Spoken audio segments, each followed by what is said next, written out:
Good morning. This morning we're looking at the book of Proverbs, starting at verse 31 in chapter 14. Those who oppress the poor insult their Maker, but those who are kind to the needy honour him. The wicked are overthrown by their evil doing, but the righteous find a way in their integrity. Wisdom is at home in the mind of one who has understanding, but it is not known in the heart of fools.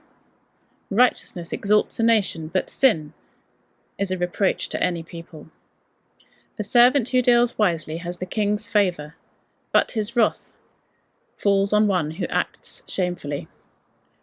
A soft answer turns away wrath, but a harsh word stirs up anger.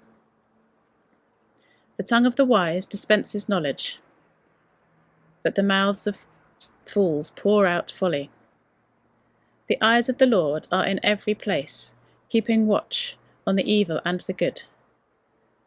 A gentle tongue is a tree of life, but perseverance in it breaks the spirit. A fool despises a parent's instruction, but the one who heeds admonition is prudent. In the house of the righteous there is much treasure, but trouble befalls the income of the wicked. The lips on the wise spread knowledge, not so the mind of fools. The sacrifice of the wicked is an abomination to the spirit, but he loves the one who pursues righteousness. There is severe discipline for one who forsakes the way, but one who hates a rebuke will die. Sheol and Abaddon lie open before the Lord, how much more human hearts?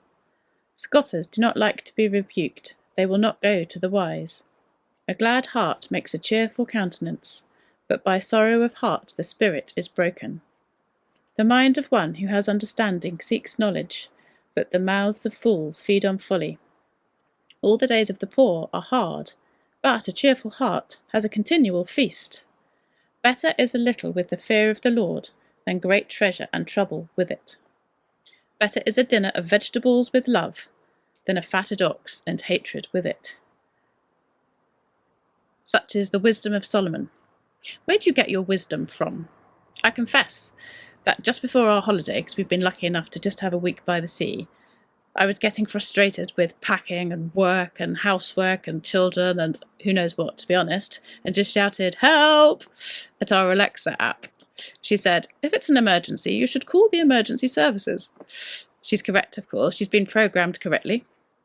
If you have a practical or medical or life-threatening emergency, you definitely need to call the emergency services.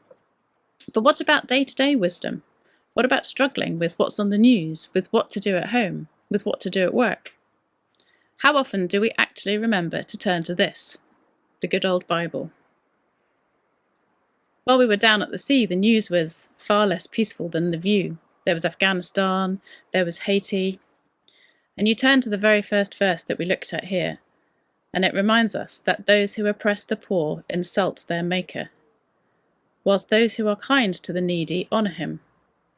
And there are stories, both from Afghanistan, from Haiti, and from nearer to home, where there is always need, of people being kind to the needy.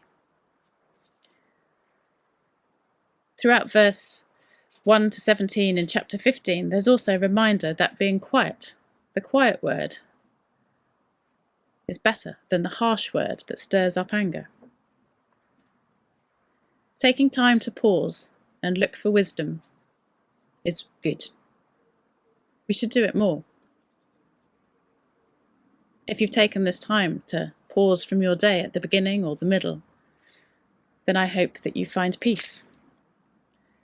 And I hope, because we can't finish on anything other than this wonderful last verse, better is a dinner of vegetables where love is, than a fatted ox and hatred with it. So I hope and pray that today, this week, you find a dinner of vegetables where love is. Amen.